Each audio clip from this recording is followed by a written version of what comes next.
வணக்கம் நண்பர்களே, நான் உங்கள் சேலம் கவிதாஸ். நண்பர்களே, ஒரு கல்யாண மண்டபத்துல திருமண நிகழ்ச்சி நடந்துட்டு இருக்குது. ஒரு பக்கம் சாப்பாடு பந்தின்னு ரொம்ப பரபரப்பா போயிட்டு இருக்குது. இன்னொரு பக்கம் மேலதாளம் ஆட்டம் மாட்டன்னு அது சிறப்பா நடந்துட்டு இருக்குது. மொய் எழுதுறதுக்கு ஒரு கூட்டமே நின்றுட்டு இருக்குது. மேடையில பொண்ணு மாப்பிள்ளைக்கு பரிசு கொடுத்துட்டு கூட நின்று எல்லாம் வாழ்த்து சொல்லிட்டு போட்டோ எடுத்துட்டு இருக்கிறாங்க.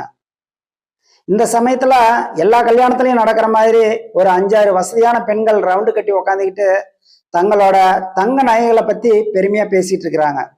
இது இத்தனை பவுனு, இந்த கடையில் எடுத்தது, அந்த செயின், அந்த டாலரு, அந்த மாடலு ரொம்ப நல்லா இருக்குது, அது அந்த கடையில் எடுத்தது அப்படின்னு அவங்களோட தங்க நகையை பத்தி ரொம்ப பெருமையா பேசிட்டு இருக்கிறாங்க.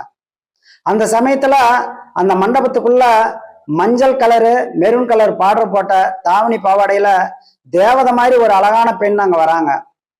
அங்க மண்டபத்துல இருக்கிற அத்தனை பேரும் அந்த பொண்ணைய வச்ச கண்ணு வாங்காம பாக்குறாங்க.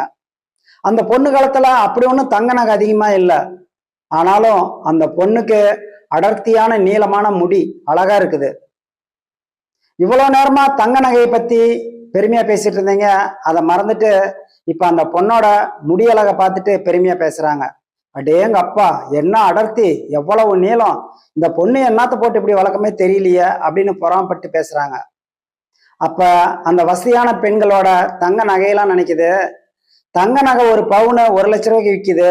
ஆனாலும் இந்த முடிக்கு இருக்கிற மதிப்பு நமக்கு இல்லையே, அந்த பொண்ணோட முடியழகை பார்த்தோன்னே நம்மெல்லாம் மறந்துட்டாங்களே அப்படின்னு. ஆமா நண்பர்களே, எப்பவுமே இயற்கை அழகுக்கு தான் மதிப்பு அதிகம்.